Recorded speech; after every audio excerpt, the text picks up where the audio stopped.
Good morning dear student. हमारा आज का टॉपिक है फंक्शंस ऑफ अकाउंटिंग, यानी लेखांकन के कार्य क्या है। लेखांकन, जैसा कि मैं आपको पहले भी बता चुकी हूँ, लेखांकन का मतलब होता है rule and regulations, accounting principles का यूज करते हुए जब आप बिजनेस की सभी ट्रांजेक्शन्स को रिकॉर्ड रखते हैं, उनको आप जो है क्लासिफाई करते हैं, समराइज करते हैं, तो उसे आप क्या कहते हैं, अकाउंटिंग कहते हैं। तो अकाउंटिंग के फंक्शंस क्या हैं?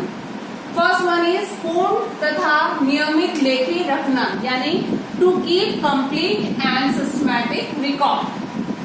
तो यहाँ पर अकाउंटिंग का हमारा जो फर्स्ट फंक्शन है, व्यवसाय से संबंधित जितनी भी ट्रांजेक्शन होती है, यानी बिजनेस में जितने भी आप परचेज करते हैं, सेल करते हैं, असेट्स खरीदते हैं आप, या आप कोई भी ट्रांजेक्शन आप बिजनेस में करते हैं, उनका नियमों के अनुसार अकाउंट्स के सिद्धांतों का यूज करते हुए, सभी नियमों का पालन करते हुए उनका लेखा रखना ही जो है अकाउंटिंग का एक महत्वपूर्ण कार्य है।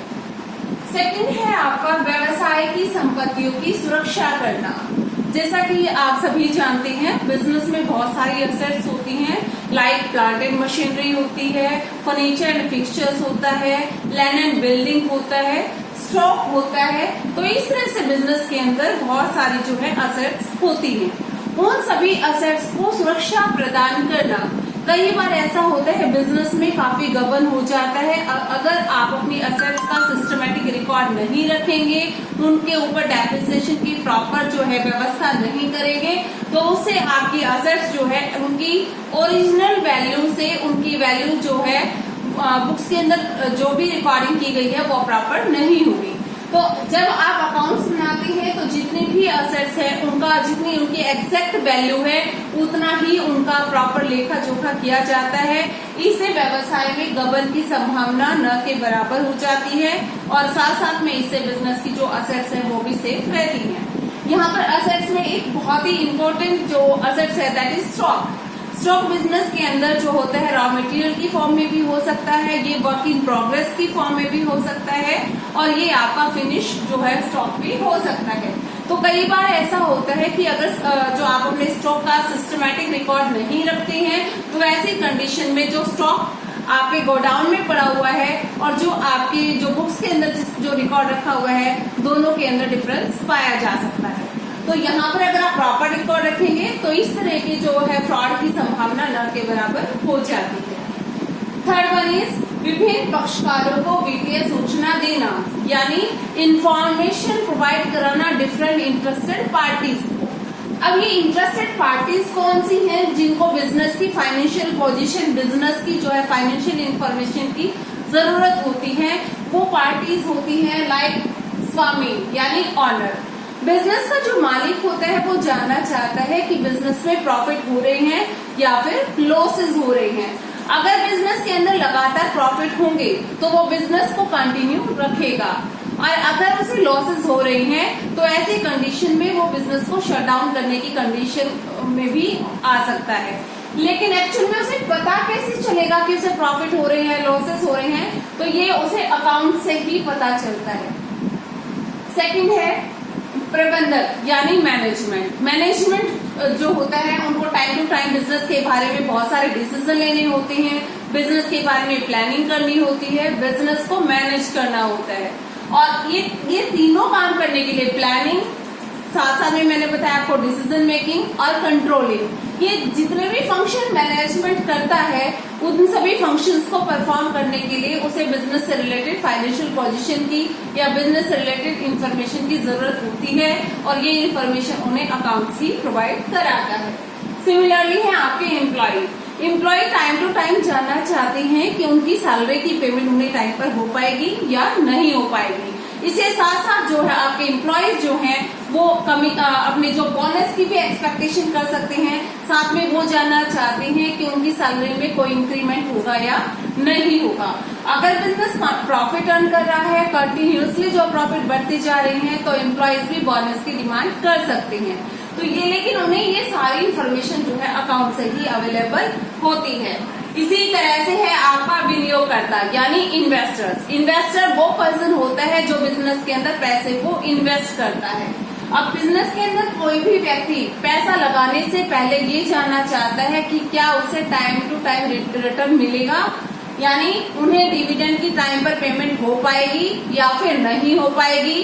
अगर प्रॉफिट पे बिजनेस चल रहा है तो वो और फर्दर इन्वेस्टमेंट का डिसीजन ले सकते हैं, और अगर जो आपका बिजनेस है वो लॉसेस अर्न कर रहा है तो ऐसी कंडीशन में वो अपने इन्वेस्टमेंट को जो है वापस भी विड्रॉ कर सकते हैं।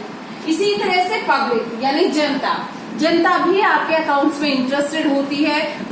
उसका वजह ये है कि वो टाइम टू टाइम ये जानना चाहते हैं क्या बिजनेसमैन उनकी रिक्वायरमेंट, उनकी टेस्ट, उनके प्रेफरेंस के अकॉर्डिंग प्रोडक्ट उन्हें रिजनेबल कॉस्ट पर अवेलेबल करा पाएगा या नहीं करा पाएगा। तो इसके लिए जो है पब्लिक भी आपके बिजनेस के बारे में जानना चाहती है। इसके साथ साथ जो बिजनेस जो है अच्छे प्रॉफिट पे चल रहे हैं वहां पर पब्लिक जो है वहां पर पब्लिक वेलफेयर के लिए कुछ संस्थाओं को निर्माण करने के लिए भी जो है बिजनेसमैन को जो है मोटिवेट कह सकते हैं, रिक्वेस्ट कर सकते हैं। लाइक कुछ बिजनेसमैन हॉस्पिटल बनवा देते हैं, चैरिटेबल हॉस्पिटल बनवा देते हैं, कोई जो है रेस्ट हाउसेस बनवा देते हैं, और इसके साथ साथ जो कुछ चैरिटेबल स्कूल भी ओपन कर देते हैं। तो पब्लिक भी यहाँ पर जो है बिजनेस की फाइनेंशियल पोजीशन के बारे में जानने के लिए इंटरेस्टेड होती है। नेक्स्ट है आपका लेनदार यानी क्रेडिटर्स। वो पर्सन जिनसे आपने उधार में माल खरीदा हुआ है वो टाइम टू टाइम जानना चाहते हैं कि क्या उनकी टाइम पर पेमेंट हो पाएगी, क्या जो उन्हें बिजनेसमैन पर किसी तरह का कोई प्रेशर बनाने की जरूरत है। अगर बिजनेस प्रॉफिट पे है तो वो फ्री रहते हैं कि हाँ टाइम पर उनकी पेमेंट हो जाएगी, लेकिन अगर बिजनेस लॉसेस पर है तो ऐसी कंडीशन में वो बिजनेस को फ्यूचर के लिए उधार माल देना बंद भी कर सकते हैं। नेक्स्ट है गवर्नमेंट भी एक बिजनेसमैन के अकाउंट्स में इंटरेस्टेड होती है। उसका रीजन ये है कि गवर्नमेंट को टाइम टू टाइम जो है टैक्स बिजनेसमैन पे करता है। तो अगर एक्चुअल में बिजनेसमैन को कितने प्रॉफिट हुए हैं, अगर बिजनेसमैन को ये पता कि प्रॉफिट के बारे में गवर्नमेंट को पता है तो गवर्नमेंट जो है टैक्स का फिक्सेशन बिल्कुल प्रॉपर कर सकती है।